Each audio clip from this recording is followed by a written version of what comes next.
Hello and welcome to the Scarf Bergara, the show that treats the laws of live streaming as a mere suggestion. I'm your host for tonight, Nick Lee, here to guide you through the next hour of the podcast for county fans by county fans. My co-host tonight is a man who never says no to talking all things county. In fact, he's more likely to say yes or go on then. It's Russ Johnson. Yeah, right, mate? Yeah, not bad, mate. How are you? Yeah, good. When we first talked about doing this live streaming a few weeks ago, when we first got into it and what have you, the main thing that we tried to keep in mind was that we don't want to be like Arsenal Fan TV.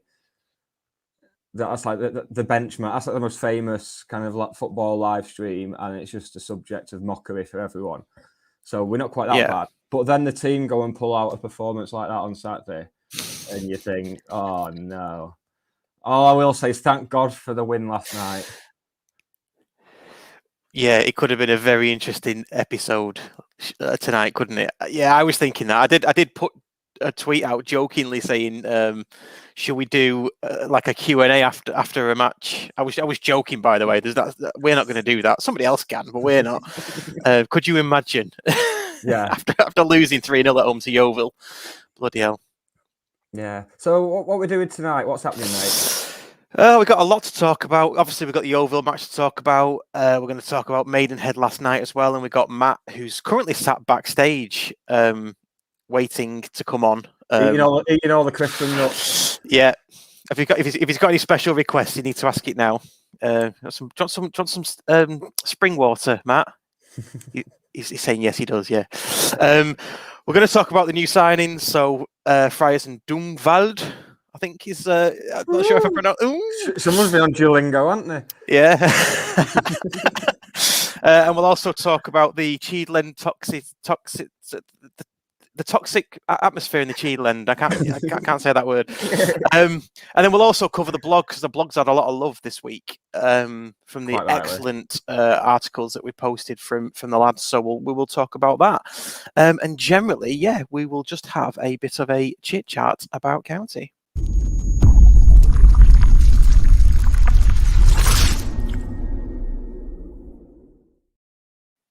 So there we go. I feel a bit bad. Matt's sat there now. Should we just get him out to chat? Yeah, okay, right. Let's get him out to chat. Yeah. Everybody knows Matt Blake. He's SCSC Blue on Twitter, and he goes to pretty much all the away matches and home matches. Hello, Matt. Hello. You okay? Yeah, not bad. I'm getting a bit of echo from your headphones. How are you? Yeah. Hang on one sec. We always have technical difficulties with guests. Robin Richards had technical difficulties, didn't he? But it's not like he works in he makes his living from audio or anything, is it? I know, yeah, audio. I have ticked echo cancellation, so I don't know. Well, let's crack on with it then. So we'll start with Yeovil on Saturday. Highlight for me was the drummer at half-time keeping in sync with "That's Not My Name." You tell me what your highlight was. But it was as a day. It was definitely the worst thing to ever happen on the 11th of September. I'd say. What a shocker of a day! Oh my word! If it had been for the full 9/11 experience, though, I suppose County would have had to have like lost another game in a field somewhere. Right, Nick, come on, mate. Oh, it was pretty bad. What did you think, Matt? Did Bo? Did you have to go home halfway through because Bo was crying? No, nearly because of me, to be fair. But no, it was it was pretty dire, to be honest. It was probably one of the worst games I've seen, just in terms of we just looked disjointed, completely disjointed, and we looked like a team of individuals rather than any form of team. But I did feel really sorry for Russ. He kind of, I don't know. We sit in the main stand, and he got a few people having a bit of a go at him, and it wasn't nice to see. But yeah, which is their prerogative. You know, they've changed. They've changed. They've paid the money, haven't they? They're entitled to voice their opinion. I think how people do that, and they've got to accept the ramifications of doing that. I think because some of it is pretty embarrassing, if you ask me. You know. I would never dream of going up to the dugout and having a go at the players or the manager. I don't know. I guess people are wired differently. It was just all levels of wrong. I thought Dagenham was, the Dagenham match was a bad match. A bad day generally. It just got away from us completely, didn't it? In fact, we didn't even get away from us. We didn't even start. No. For all the talk of, I know people were critical of what John Kieran said on the commentary that the red card changed the game. Because I thought we were just piss poor. We had a little 3 or 4 minute spell at the start of the second half, and that was it. Yeah. Alex Reid could have equalised just after the break, but that was it. I think their front 2 or 3 pressed our back 3 really, really well, and we almost couldn't cope with it. When they come running at us, we kind of just panicked and whacked it up front, which drives me mad when we do that. It was almost like they were playing 4-2-4 for a lot of it. 3 or 4 pressing our back line, and when someone should.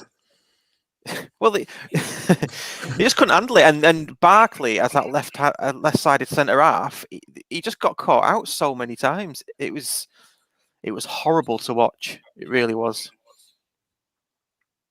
I did take advantage of they keep the bar open, the Cheadle end, don't they, all second half, and they've got the game on the screens. So I took advantage of that and had a pint. Did you? Wobbled back up after the penalty, yeah. I should have joined you, mate. It was just horrible. Is there anything about the game? I mean, we can come on to Dunvald's miss as he went through. What else? What else? There must be more wrong with it. I've seen loads of tweets, loads of Facebook posts. There must be more that we can discuss that was wrong with the match.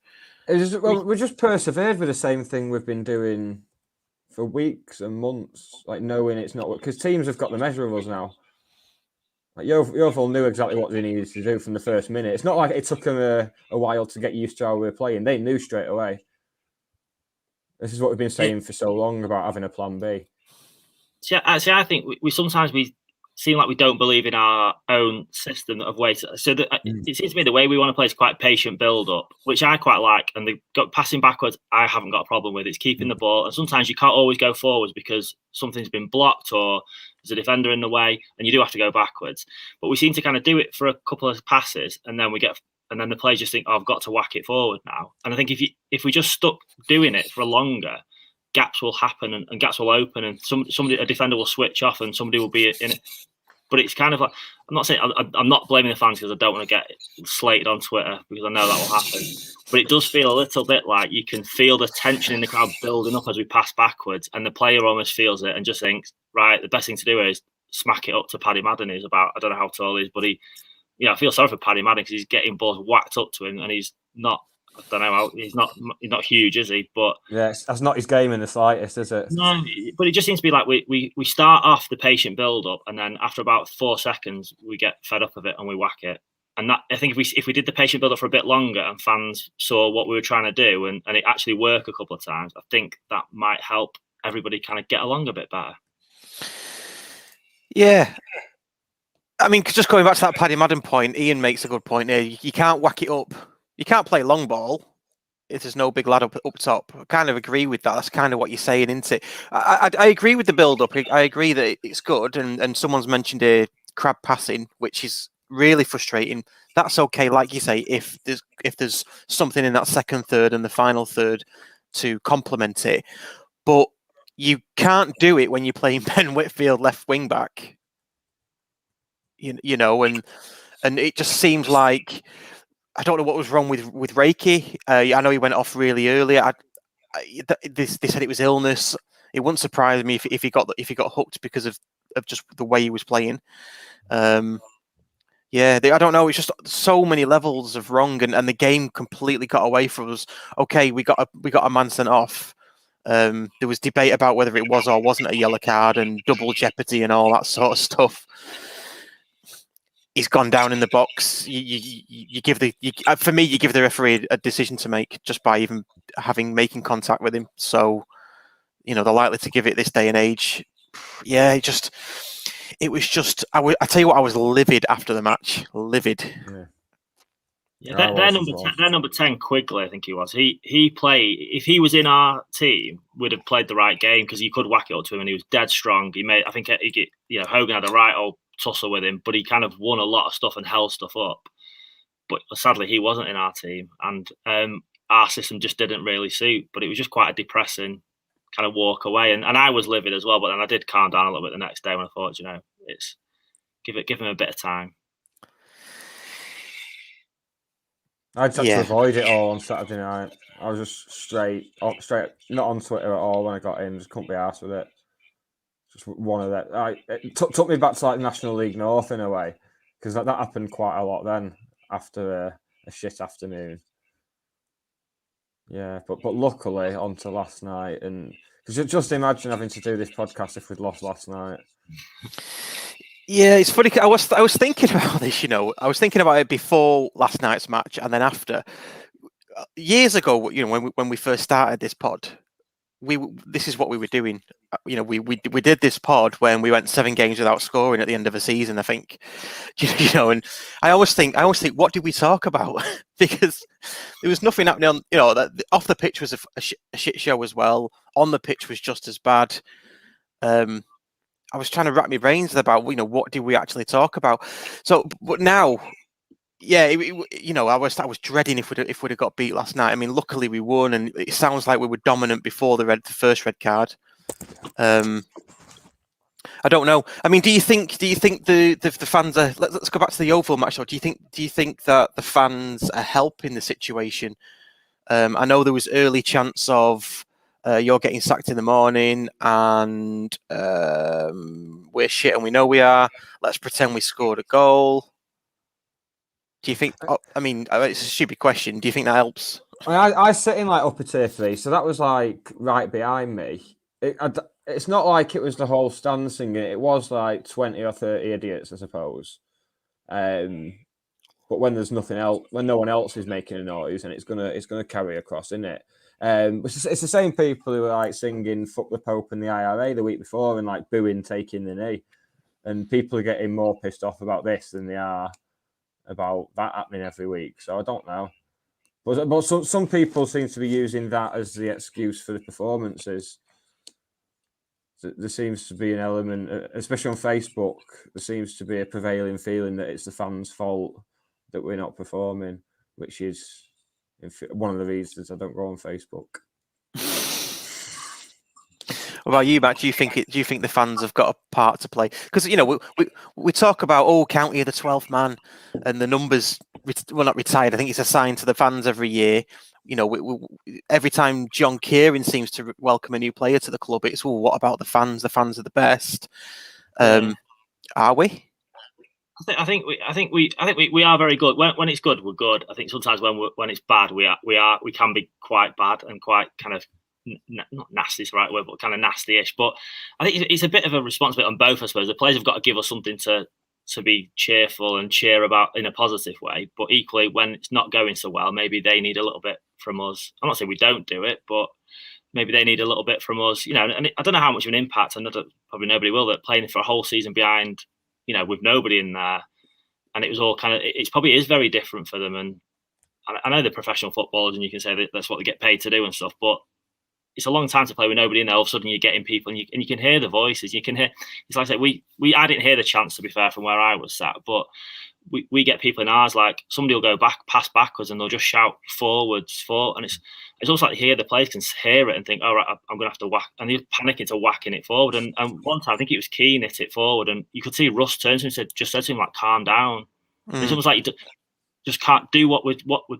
He's got a system to play, and like I say, it seems to be patient build up, waiting for an opening. And sometimes you have got to be patient. You can't just, as much as we all love to sit here and us just attack all game. It's not going to happen. It's just not going to happen. So you have to sometimes be a little bit patient. And like I say, sometimes you'll go forward, something gets blocked off, the option's not there. Then rather than give the ball away, surely it's better to keep the ball, even if we have to go all the way backwards. But the problem is we all go all the way backwards and then we just whack it forward. And if we went all the way backwards and then started to play through again and try again and go to the other flank, that's quite nice football to watch, I think. But what I don't like is where we go backwards, but you can hear the groans of, when a pass goes backwards, you can hear the groan. And you can almost feel the player just think, shit, I'm gonna have to. I just need to get this forward, and even if that's whacking it up to the corner or up to Paddy, I've just got to get it forward, and it feels like that's the case a little bit. I think you said then that you know the professional footballers, and we can't use that as excuses, but they are humans, aren't they? At the end of the day, you know, if the crowd does feel, if they get a sense that the crowd is a bit anxious and agitated, that must go through to the player. I mean, I've played before. I mean, I'm sure we all have. It's not obviously not to that level, but if you know you're on the back foot, or I used to get nervous with just a handful of people watching me, thinking, "Oh shit, they're watching me." It can play on you. I'm not buying into this thing that they can't play in front of 5,000 fans. You know, that's not. I'm not buying into that, because I do believe that if they can't play in front of 5,000 fans, then they're probably not at the right club. You know, but those 5,000 fans, if they are on a player's back, or you can just feel the tension in the air, it must rub off to a certain extent to players, and other players might feed off it as well. You know, other players might think, right, well, I'm going to take a grip of this now, and I'm going to get everybody on side and get us shouting about something. It's an interesting point. Go on, sorry. I was going to say, got a comment in, and I think it's a valid comment from Gareth Eccleston. He's absolutely right. If I was an away manager at EP, the counter to turn the crowd very toxic and on edge at EP at the moment. So that'll be after Dagenham. I mean, every smaller team that comes here will probably say the same. Dagenham and Yeovil, absolutely, they've probably gone, let's silence this crowd in the first 15 minutes, and then we'll see where we are after that. Let's play the game in quarters almost. Not quarters. I've done that wrong, haven't I? In sixths. Yeah. Maths wasn't always never been my strong point. Alan Turing, calm down. So quiet in the crowd, first 15, first 20, and then you can sort of assess the situation from there. Because it's toxic from the start, and it felt it against Yeovil, you know, after 10, 15 minutes, when you could tell that we were still playing at 5-3-2. I mean, we knew that as soon as the lineup came out, but the way we were playing as well, we weren't creating much after the first 10 or 15. You could just feel the crowd starting to turn slightly, and it plays into the away team's hands.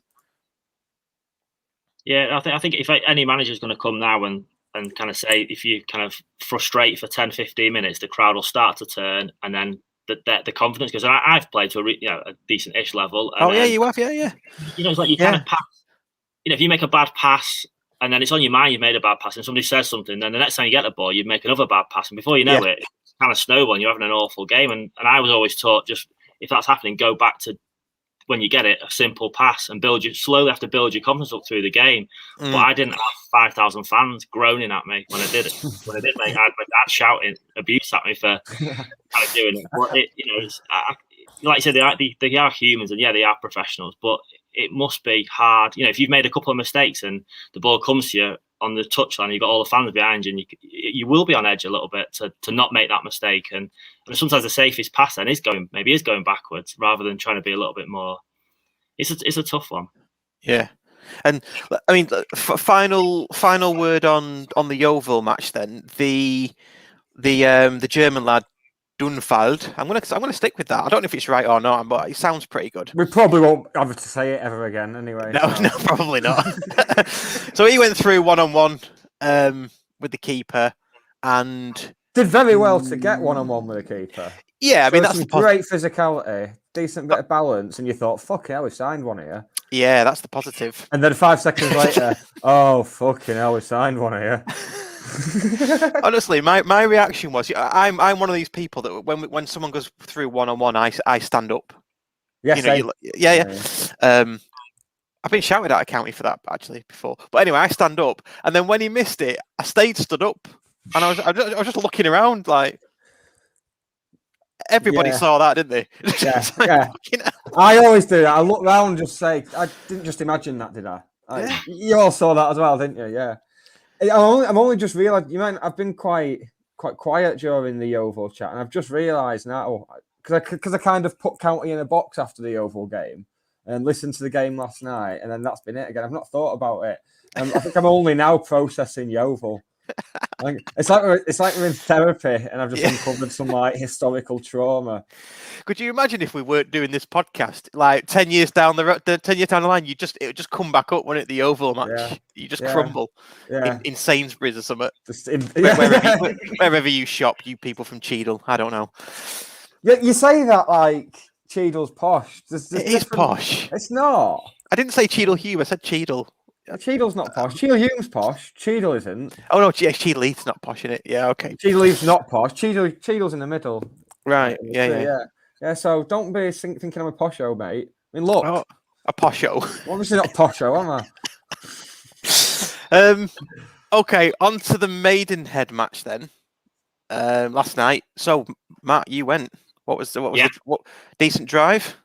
Did you hit any traffic? What services did you stop at? Well, my son wanted to stop at every single subway on the way down. Like every we went past and there was a subway and they was asking, but we did actually go to one near the ground, which was decent. But no, the travel down was actually really good. It was going home that was a nightmare because I'm always rude the day. I think once I was stuck in traffic in the day, I said, why do they not do these roadworks at night when no one's on the road? Oh, there you go. That's why. So my fault really, but I think we got home about 1:45, something like that. So so I'm going to bed straight after this, and I don't know how my son went on at school today. He's probably a letter come home saying he fell asleep in maths or something, but he did well, to be fair. But no, it was much. We just looked far more balanced. Cause I think we had Friars on the left of the three centre backs, a left footer. Made a huge difference. I felt a bit sorry for Barkley when he was put there because he got some horror passes as well to his wrong foot. Some of the passes were behind him to his bad foot, hit him ridiculously hard. So I did have a bit of sympathy for him at Yeovil, but we just looked more balanced with him on the. I think he played on the kind of the right, Hogan in the middle, and Fries on the left. And Kitching made a huge difference. And that's not saying Whitfield or Walker haven't done good jobs there, but they're with their wingers or more attack, whereas Kitching is a proper wing back. It just looked far more balanced with Southam Hills on the right, Kitching on the left.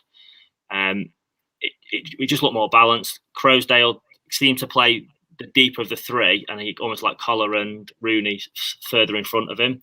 I love Crowsdale. He does loads of stuff that he probably gets not that much credit for, but he just tidies stuff up and gets little tackles in that you don't really. They're not necessarily thumping tackles. It's just a toe in the way that knocks it out for a throw in. I think he's ace. It's not the sexiest position, is it? But it's important. But he's one of them that I think if you'd miss him more when he's, if he didn't play one game, you'd almost miss him more. But you don't know until you get that. Until he's not there, you don't really realise what what he brings to the team. But I thought Collar was brilliant as well. I thought I think probably one of the better games I've seen Rooney play. I thought Collar was ace. But Kitching and he's so tall as well because the balls from Hinchliffe were going out to the left hand side and he was winning headers. And Adam was winning headers. So we had a bit of height up there as well. So they were kind of doing, and it just looked a more balanced side. And I did read some stuff after that said, they were down to 9 men and it should have been, we should have scored 5. Where we for the last half an hour, we just conserved energy. It was like job was done and probably a little bit of maybe thinking, right, we've got Halifax on Saturday. We don't need to go and, you could go and score 4 and 5, I guess. But we were in complete control before they had a man sent off. That didn't alter the game in any way. It was, we were the better side. Yeah, I was listening on the radio and it was just one-way traffic. Like, well before the sending off, it was just absolutely dominated. It was obvious we were going to win, even without the sendings off. I think if we'd lost, I think we could have been discussing a change of manager on this show tonight. I wouldn't be surprised. I think he's he's still fairly close to the edge now, I'd imagine. Given that Stock wanted to be entertained and he hasn't been. That's even before we get onto the actual results side of it as well. Yeah, I think there's a lot to come from players coming back and things. Like you say, Matt, Kitch made a massive difference. I wasn't expecting him to play last night, but when he was in the lineup, my first thought was, is it too early? You sort of bring a player back in as a sub in that respect. But this is what happens when you win, isn't it? You're allowed to make decisions that you wouldn't normally make. So we took him off, didn't we? As soon as I think it was the second went in, Kitchen was off, and Friars as well. Yeah. So it was really. Was Kitchen the difference? Because the rest of the players have played in the first few matches. Yeah, I don't think he wasn't the difference. He made a difference, I think. But I think everyone seemed to step up. Like I say, Collar for the goal, Collar kind of broke through, and I think he got almost towards the goal. And a lot of people would have shot, but he kind of had the foresight that Rooney was kind of square of him and kind of squared it to Rooney, who then kind of finished it off. But I don't think most players would have tried and finished that then, because he kind of broke from quite far out. He kind of running through. And I think most players would have probably took the shot on themselves. But Collar's quite a clever player, and he saw that probably Rooney's in a better position, unmarked, and rolled it into him, and Rooney finished. And there's probably no, if you want a chance like that to fall to someone, it's probably John Rooney, to be fair. But so I think he made our difference, but he wasn't, like I say, having Friars on the left hand side, having just a left footer there, it's the balance of the team just better. And like I say, I'm not saying that Whitfield didn't do a good job. I think he, considering he's not a wing back, I think he did all right there, to be fair. But Kitching is a proper left back, left wing back, and Southam Hill's the same on the right hand side. It just looked far more balanced, far more effective. And like I say, we caused them problems, and we created chances. Like Madden hit the post with a dead unlucky, to be fair, like a half volley from outside the box. I think it was like dumped against the post. Reed had a couple of chances. Rooney had another chance. There's plenty of, we created quite a few chances. And I know the Maidenhead are not high up in the table, but they're quite a decent. They had a late run for the playoffs last season. They're a big physical side as well. Yeah, don't underestimate them. I mean, they scored a lot of goals, haven't they? At the start of the season, I think they were 4-0 down and brought it back to 4-3 at the weekend. I think I'm right in saying. What pleased me as well was we scored the first goal with 11 on the pitch. So we scored that. I think you said, Nick, we were going to win it anyway. I think that was the general consensus. The second goal was irrelevant of having 10 men because it was from a corner, was it? Yeah. So you might say, well, there was one less body in the box, but yeah, it's kind of sort of evens it out. And then the second red is just a good ball through where the keepers had to come out and take Reed out. I've not seen this. I'm just going off obviously JK's commentary. Yeah. Reed got kind of put through, and it was kind of it was like a 50-50, but the keeper decided to try and kick his face off, I think. So that was. I don't know why he did it, to be fair. But on the first one, we didn't really see what happened with the first one, because we just seen the linesman flag, and then apparently it's a stamp. But it looked like, I think Hogan seemed to insinuate there was some kind of kick or something, which is stupid. That he was there for their attacking free kick, and so it's like right on the edge, like kind of wide of the box, but a really good position for them, and they've somehow got somebody sent off. It's just it was Will Collar that he attacked as well, wasn't it? How can you get that angered by Will Collar in his little face? Never. There's this thing. I think I always get sort of mixed up between Will Collar, Ben Whitfield, and Crowsdale, because they look like that Spider-Man gif where they're all pointing at each other. Yeah, there should be three. Yeah. If they all got in a triangle and pointed at each other, I'd be like, I don't know who's who. Just the names on the back would help me. They all look very Aryan, don't they? Look very what? Very Aryan. They'd be like poster boys for the Hitler Youth. Right, I see what you mean. Yeah. Just the type. Yeah. Did you see that Richard Madeley clip where they did a piece on Good Morning Britain? I think it's Good Morning Britain, isn't it? Whatever it's called. Piece about the end of the war, and then he did a proper Alan Partridge moment and went, "Do you know what we didn't do? We didn't go after the Hitler Youth, did we? We've missed a trick there. We should have done that." It's like, fucking hell. Full on Partridge. It is just Partridge, isn't it? I know. So, yeah, I mean, what was your overall take of the match? And then, obviously, much improved. We've got to take that into Saturday. For me, we've got to take it into Saturday to set ourselves up for Wrexham, and only if we convincingly beat Halifax and beat Wrexham will I be convinced that Rusk is the man, really. Yeah, same. I think 6 points from these two, but 4. If it's four points and 2 very good performances, then I think it'll be all right. I'd say that show we're on the right track. I think. Yeah. I just hope last night wasn't the blip. I don't want last night to be the exception desperately. Yeah, see, I I think these are two tough games coming up. So I'm probably we had a chat in the car with a long drive and we were chatting, and we kind of thought if we average 2 points a game from now to the end of the season, we'll do all right. We'll be. I think we'd probably fancy to win the league. So I think if we won last night. As we won last night, so I would personally take a draw at Halifax if you offered it me now, and then I think we've got Wrexham and then Weymouth. I think are the next two after that. I think you take 4 points from them two as well, and you try to do that as much as you can. Try and pick up 2 wins where you can, but I don't think. I think it would be going some to go to Halifax and win and beat Wrexham at home. My opinion, hopefully we will do it. I really do hope we do, but I think they'll be tough. I think they'll be tough games. I think we've just got to. It's more about not getting beat, trying to win. So a couple of draws and a couple of wins of the next few games just to kind of get a bit of confidence. But what I would say is when they scored the first goal, you did get the sense, because all the players kind of come over and celebrated near us.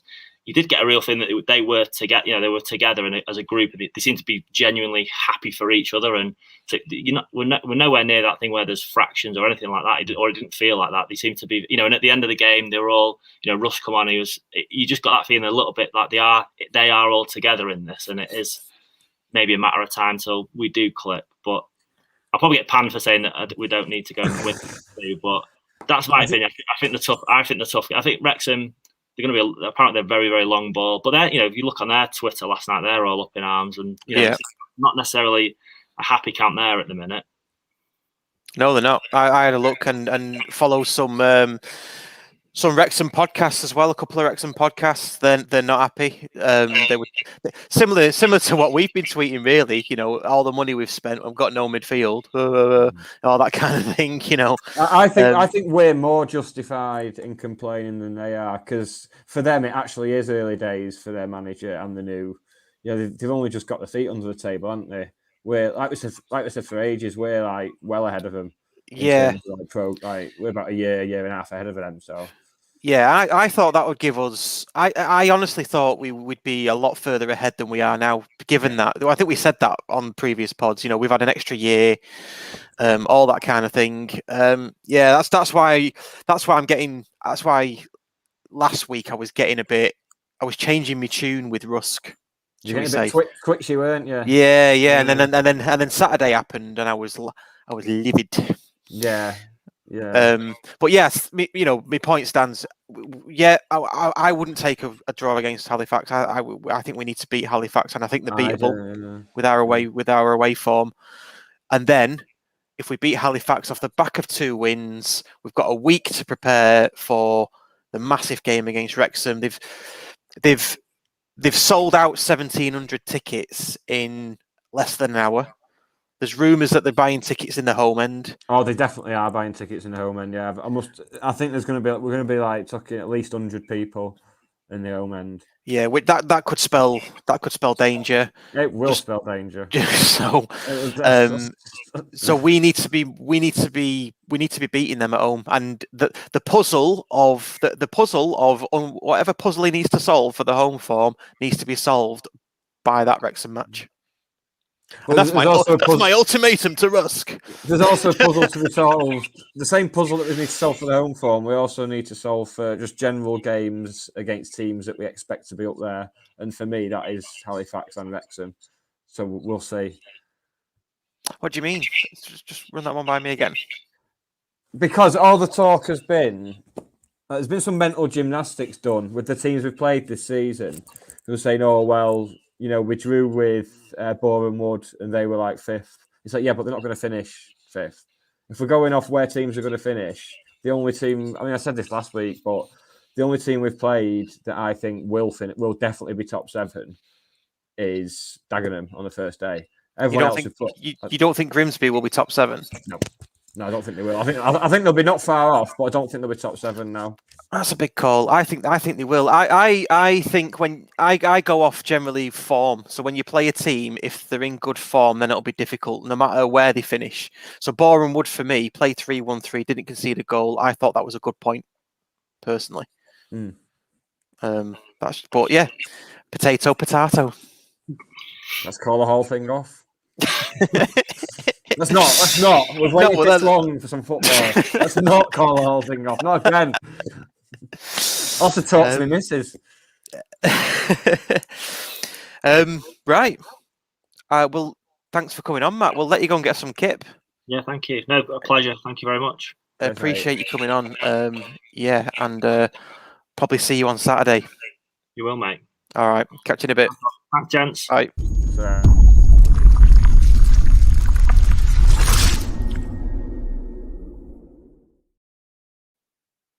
There we go. Always good value, Matt, and he's better than that left bollock.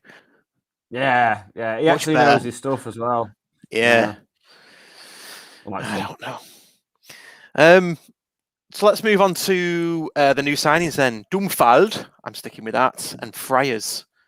Zeke Friars comes with a good pedigree CV, doesn't he? Yeah. Yeah, I suppose. Yeah, okay. He's played in the Champions League. That's some pedigree, isn't it?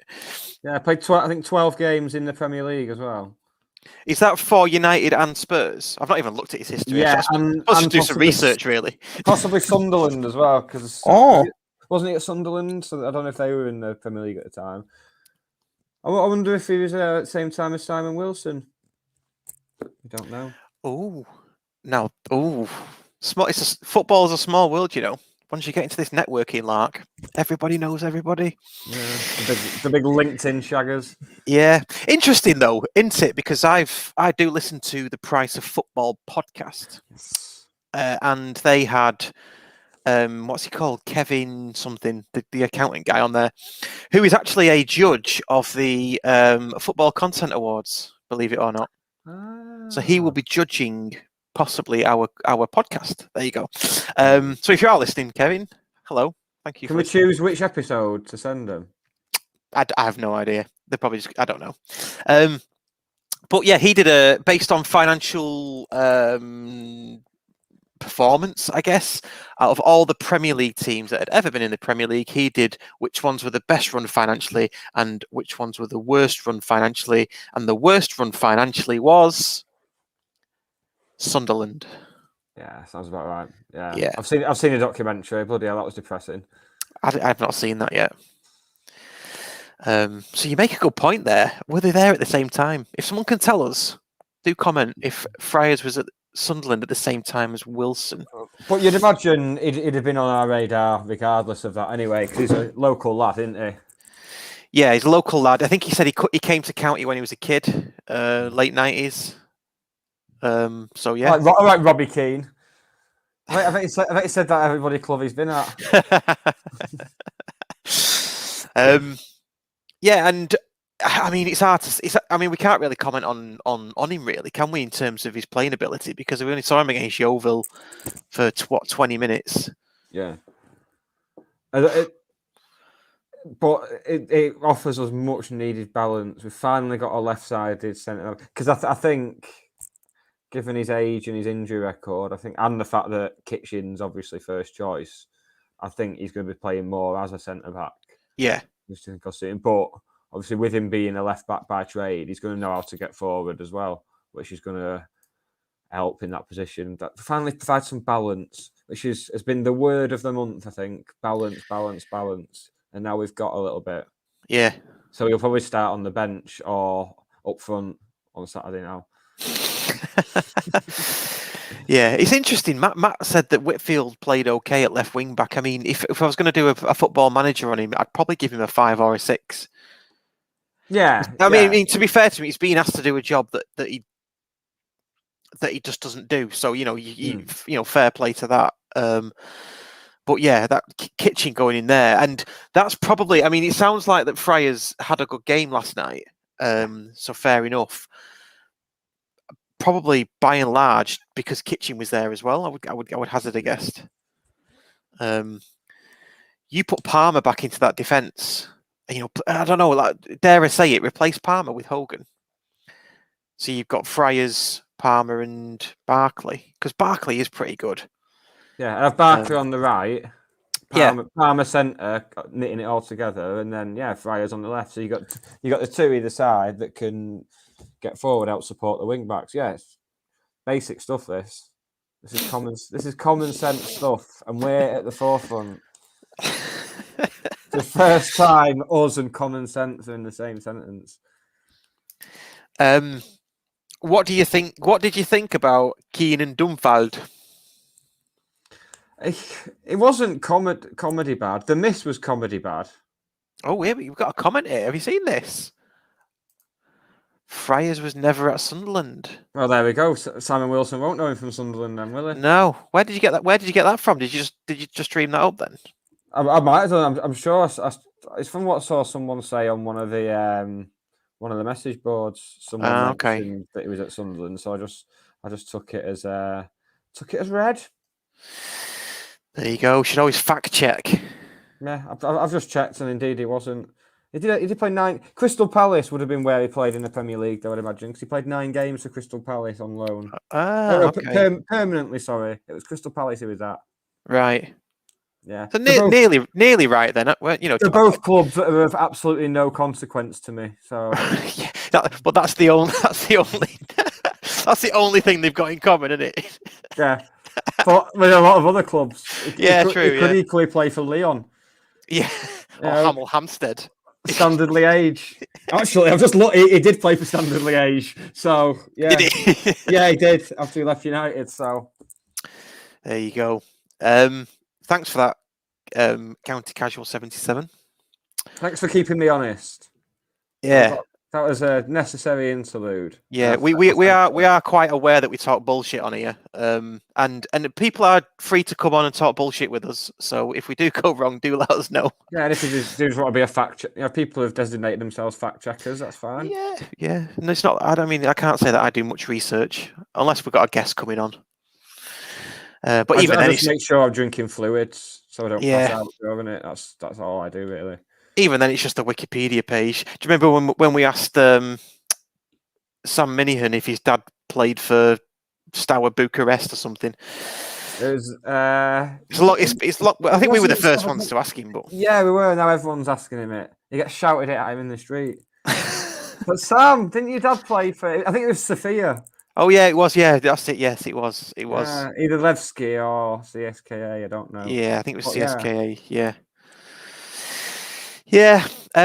So yeah, Dunfald. I don't think we'll see him again. There's conflicting information last night. It was John Kieran said on the commentary that he'd been left out, whereas the club communication said he was injured. So. Yeah, well, I noticed he did take a bit of a knock, but it did. It reminded me of. Do you remember when Tess Faye Bramble, when Tess Bramble went down? That's what for his crimes? No, no, not that time. But yeah, no. When Tess, it was Tess Faye we had, didn't it? We had Tess Bramble, didn't we? Yeah, it was his brother, Titus Bramble, that's it. Yeah, we had Tess Bramble. Do you not remember him when he missed an open net from 2 yards out near the post, and then went down injured and hobbled off? Yeah, yeah. After the lads miss on Saturday, I kind of got the impression that's what he did a bit, because he wasn't anything after that. I just completely forgot he was there after that. Remember when we had Coban on loan from Stoke? Yeah, and he didn't even touch the ball, and then we never saw him again. And it turned out he'd broken his leg somehow. Yeah, I know. Probably taking his boots off or something. Getting in the shower after the game.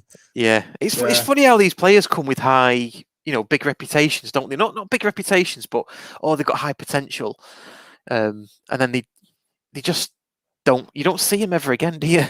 Well, I phoned my father-in-law after because he's a Scunthorpe fan, and he had to get off the phone for laughing. So that was the only review I had going into the game on Saturday. So when I saw him power through on goal, I thought, he's actually pretty good. Yeah. How wrong I was. He might well be. If he'd been fit, I think I would have been playing him last night. Just if we're going to persist on playing with a target man, then we might as well stick someone up there who's going to win something. So I probably would have done last night.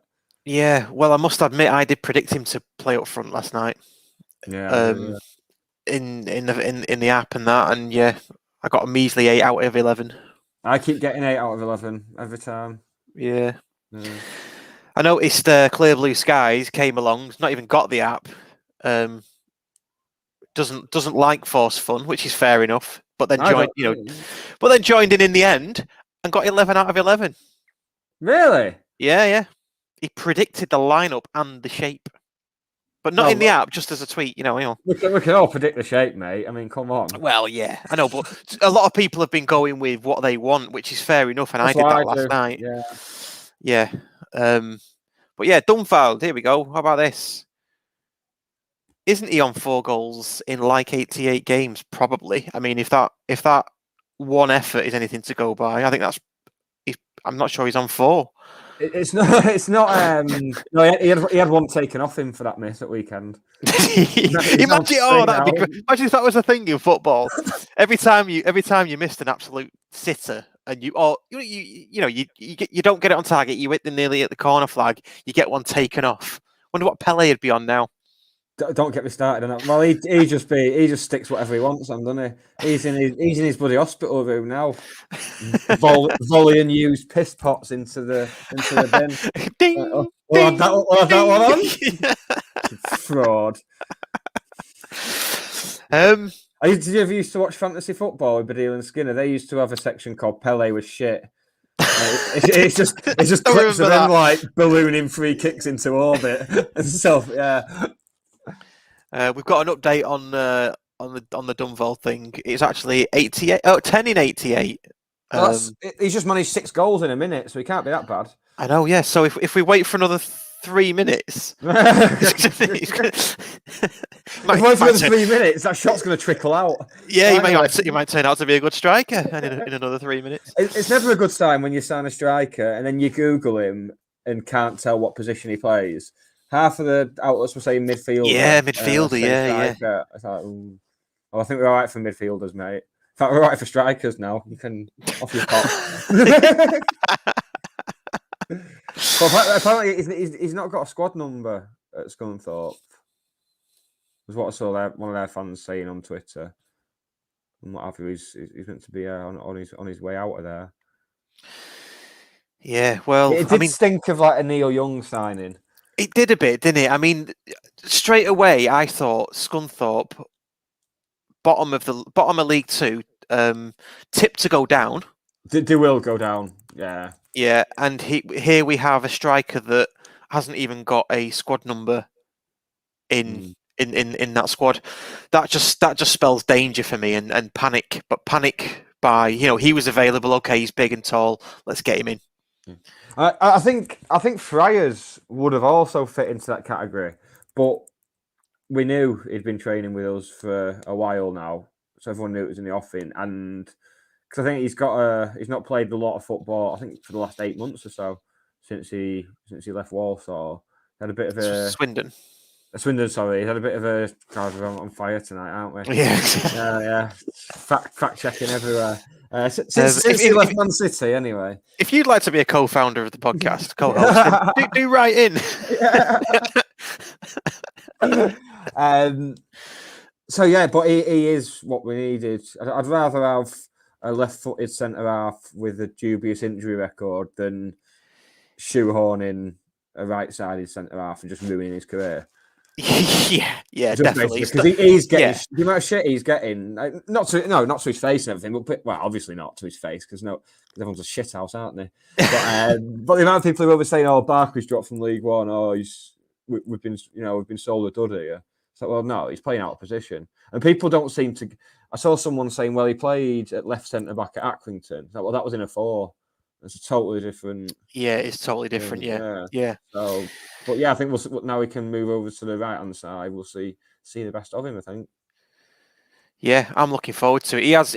I feel sorry for him because he's been asked to do. Again, like Whitfield, he's been asked to do a job that he's probably gone, yeah, okay, boss, but in reality, it's he's finding it really difficult. It's no wonder the first goal against Yeovil came down that side. Yeah, because you've got Whitfield and Barkley.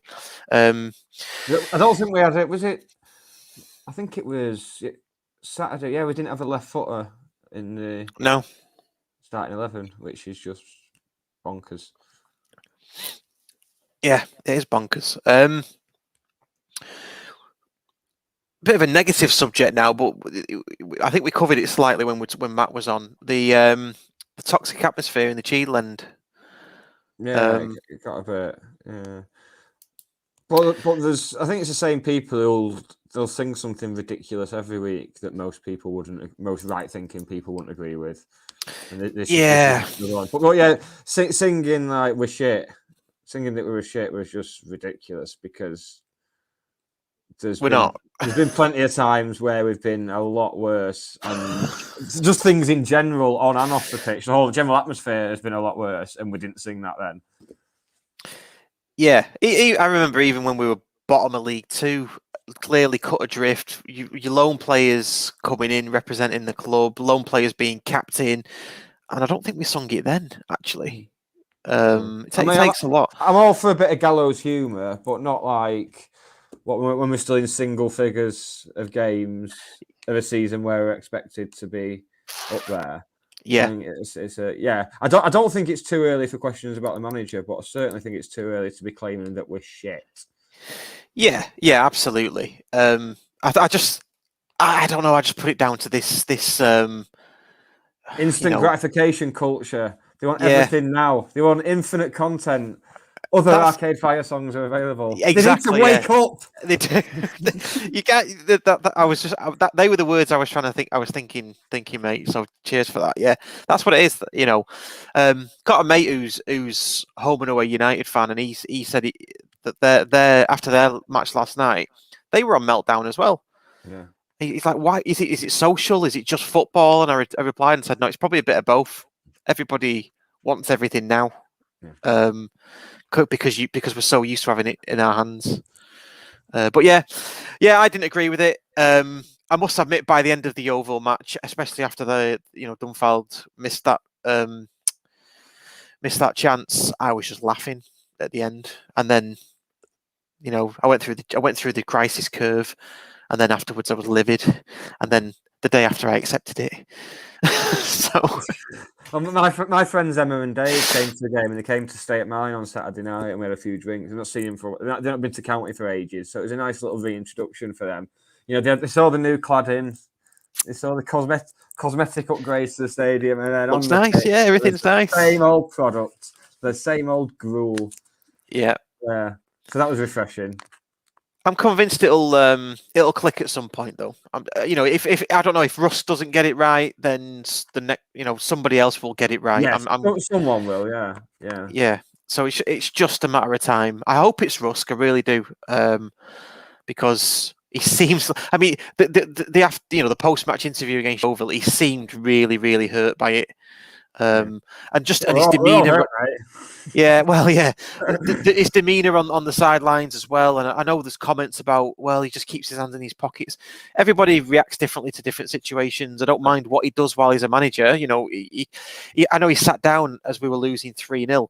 I don't mind that, because he's probably thinking that they've let me down. Those players have let me down, and you can go and shout at them. It's not going to change the result.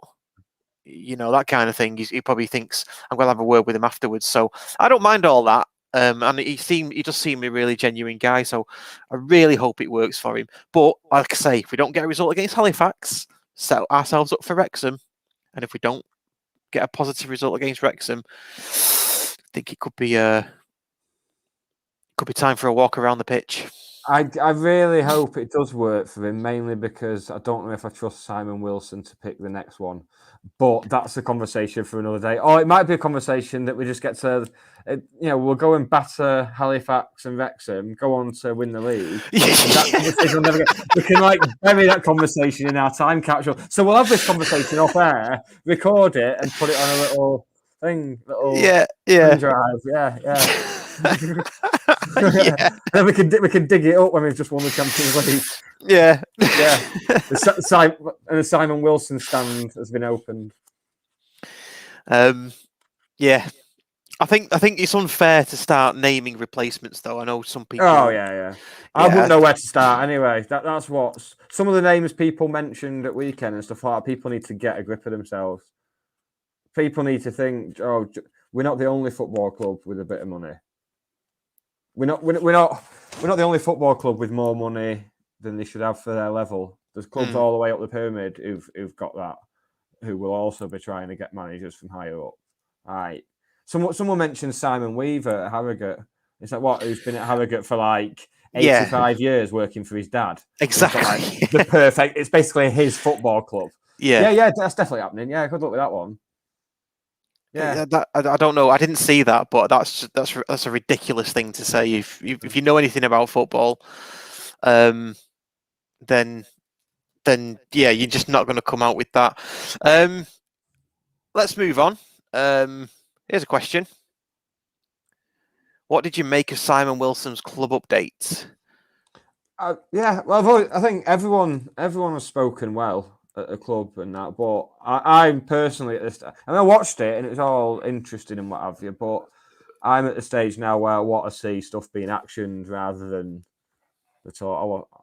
It's time for actions for me now. I just want to see it because I'm happy with everything that's going on off the pitch. Spot on. That's like the one last piece of the jigsaw now is to get going on the pitch. And once we do get going, there'll be no stopping us. That'll be it.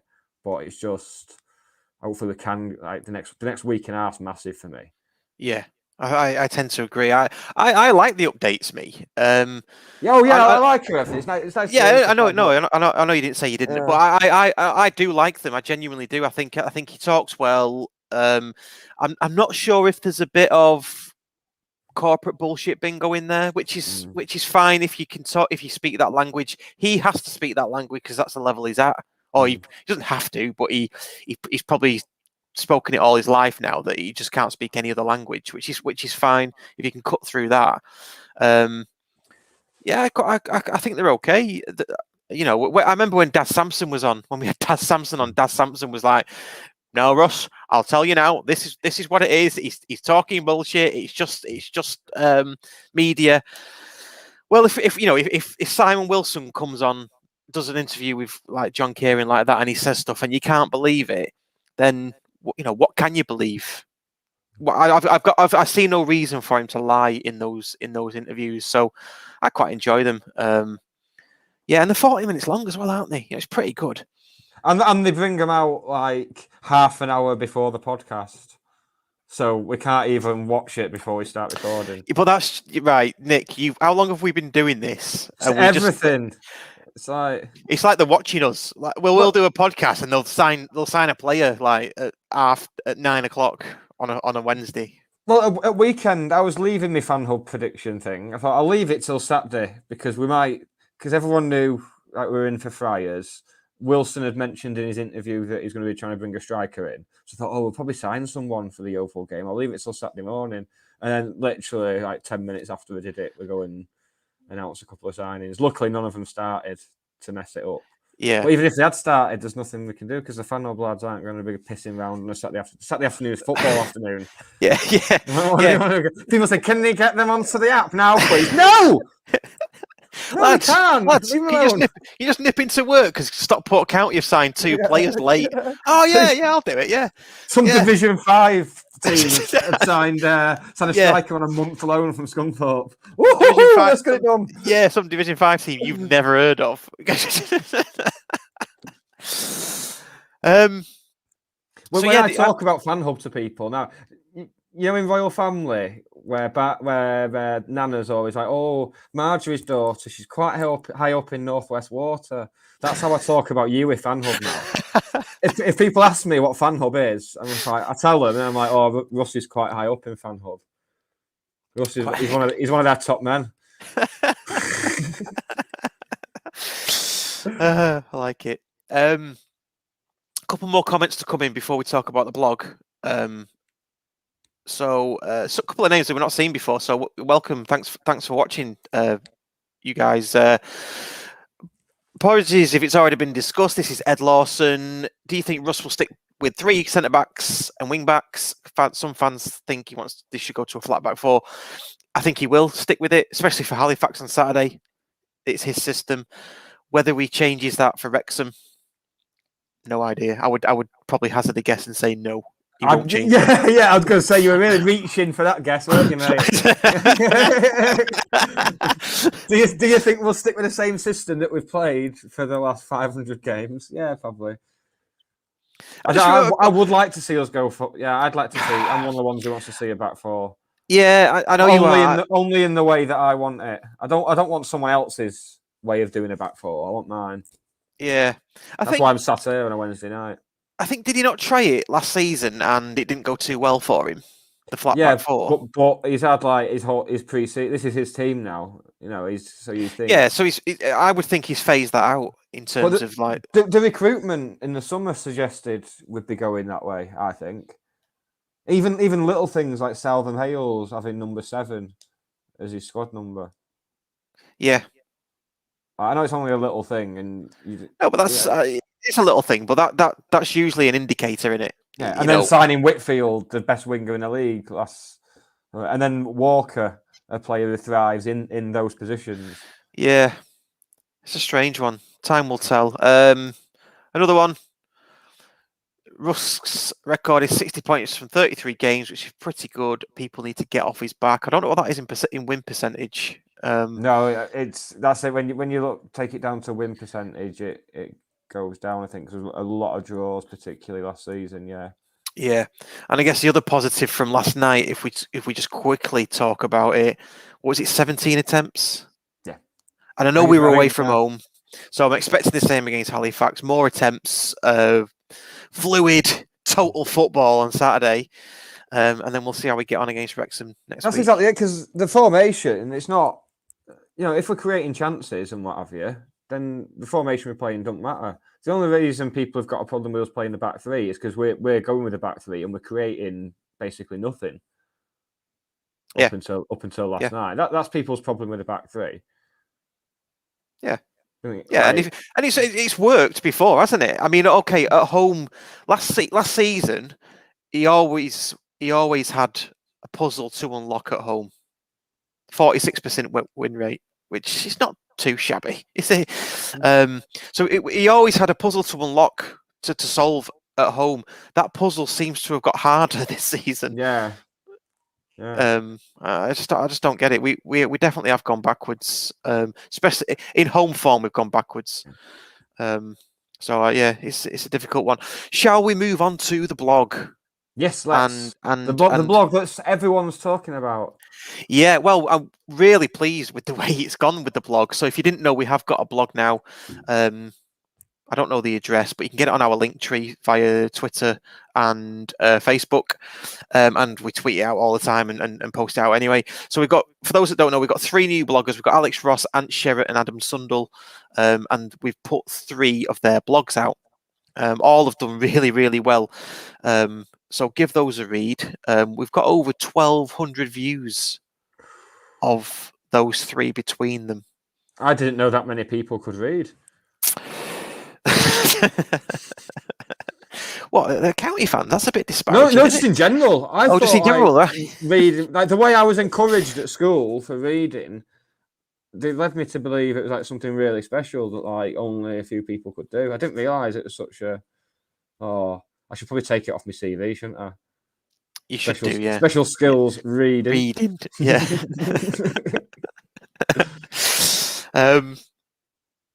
So yeah, the blog that we want to talk about, and it's a really good one. It's from Adam Sundell.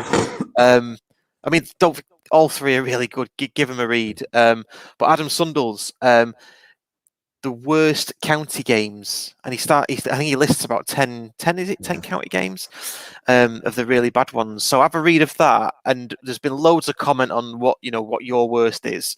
So start with you then, Nick. What's your worst county game that you've been to? In fact, my worst isn't even based on what happened on the pitch. It was a week after we'd drawn 3-3 at Guiseley. Drawn 3-3 with Guy, and Phil Jevons scored a hat-trick. And then the following week, people were singing "Who put the ball in Guiseley's net?" And that was genuinely my lowest moment as a county fan, and it wasn't even football related. So if any listeners know what the game was after Phil Jevons scored a hat-trick against Guiseley, then that's my worst game. So that could be another blog opportunity. Is your worst moment? Not worst games, worst moment. I think my worst has got to be the one that it's a lot of people's, which is losing 6-0 away to Mac. it was awful, and we sung Turner, give us a wave, Turner, give us a wave, and the dickhead give us a wave. Why would you do that? On that subject, people were singing that at Rusk on Saturday, just being absolute dickheads. But yeah, singing that and then booing when he didn't wave. It's like, well, but if he did wave, you'd boo. I know it's a no-win situation, but if you're losing, I'd send McGee out. I just send McGee out in a vest. That'll sort him out. Well, like Rapsy Nesbitt or something. No need to be racial about it, Russ. Just because he's Scottish. Yeah.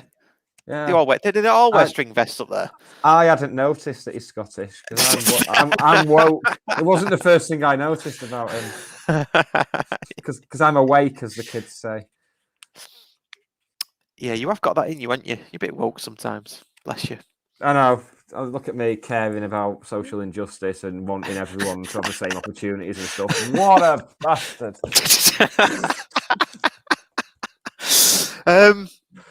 So yeah, what about you must have what about a worst match though, Nick? Come on. I know that's the worst moment. It'll be Vauxhall Motors away, first season in the National North. And I went on, it was back when County used to do the official club travel thing. They used to have a coach. And I used to get it quite often. And then as we dropped down into that league, the coach was soon replaced by a minibus. So it was basically the club official minibus on the road to Vauxhall Motors. But they beat us 2-1. And the goal, there was no noise whatsoever when they scored. Just like a couple of people celebrating, like family. There's no Vauxhall Motors fans there, hardly. It was just people who worked on the industrial estate and shit like that. That was low. It's just, it's like being at a Stockport Town match, probably. Yeah. Where the friends and family of the players are there. Yeah. Well, when I was a kid as well, and I played like kids football, we actually played in a tournament there at Vauxhall Motors one year. So that kind of brought that I'd had a kick about on that pitch, and now we were losing to the team that played that. That's just bleak. But there was a lot of games. I think pretty much all my worst ones would be while we were in the National League North. I think so. Yeah, I remember this one as well. Getting battered at home to Ferriby. Yeah. Yeah, a village team. Yeah. Actually, a village team. Yeah, having North Ferriby away and like following the club tweets, and it'd be like first half and County are shooting towards the allotments. Yeah, and you just think, oh no. Yeah, there's still a bit of that in this league, isn't there? To be fair, but not as much. And as luck would have it, Nick, have a guess what? In true TSBW fashion. The Rusk interviews, we can't talk about it. Of course, yeah. Fucking hell. I can't believe we could just talk about it as though we did see it. Oh, didn't he look happy? That's what most people do, don't they?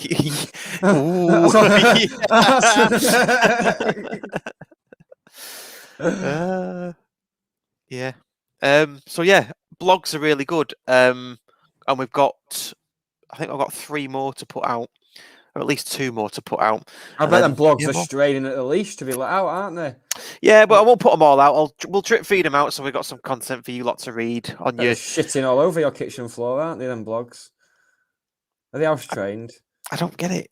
Well, I just imagine you having the blogs locked up in your house. I'm imagining the blogs as like sentient creatures and you're having to like stop them escaping. I bet you're there wanting to like put your finger on the post button.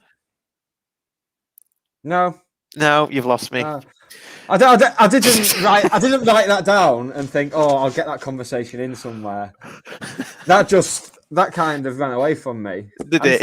And from you, I'd imagine. I didn't even see it to run away from me. One last comment then, before we wrap up. Worst games, I think that's pretty good. Mark Woody Jones took a girl to watch Carlton Palmer's debut.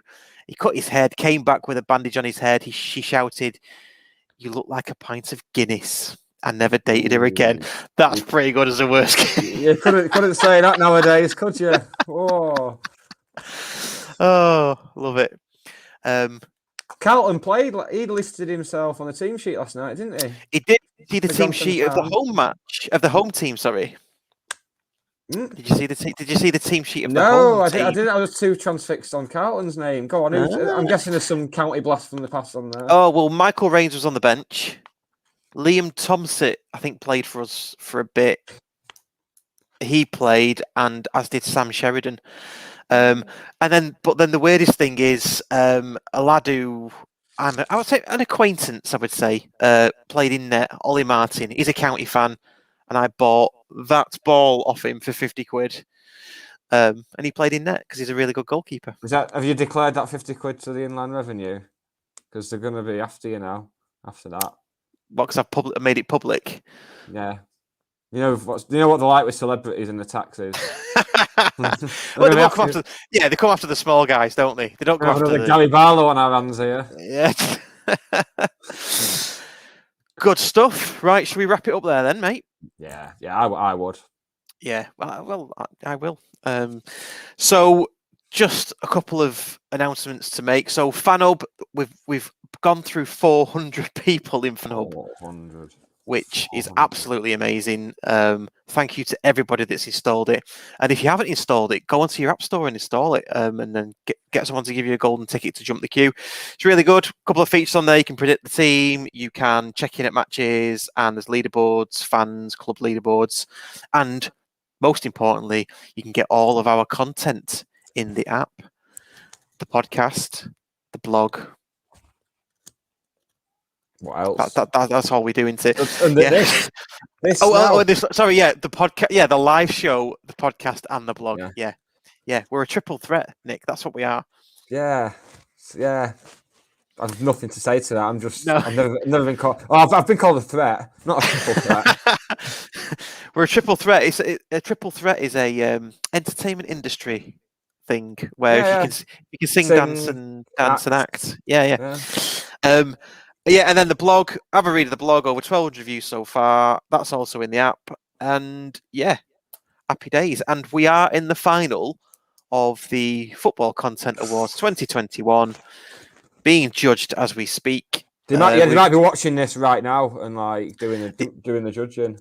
They might be. So if you are, woo, hi. Just trying to see if I've got anything to bribe with. I've got some tonics. Oh, nice. Do you like tonics? No, I'm talking to the judges. I don't care what you like, mate. So that's being judged right now, and hopefully we can get some. They've been contacting us asking if we're going to go down to the event, but we're not. I don't think No, there's going to be like Red TV and Arsenal TV and Mark Goldsmith and all those sorts of people there. Let's just go and have a fight. Let's just go and like kick ass and take names. Let's meet all the other podcasts on like a motorway service station. Like Anchorman. Yeah. Don't touch the face. You can touch my face. I was thinking more like Football Factory. I was going to bring like crowbars and everything. Like bottles. I like it. Right. Thank you very much. And see you all next week. When we'll hopefully beaten Halifax. Yeah, hopefully Halifax have beaten, and we can look forward to the rest of the match. Quivering. Yeah, that'd quivering be in ideal. their Hollywood boots. Okay, see you later.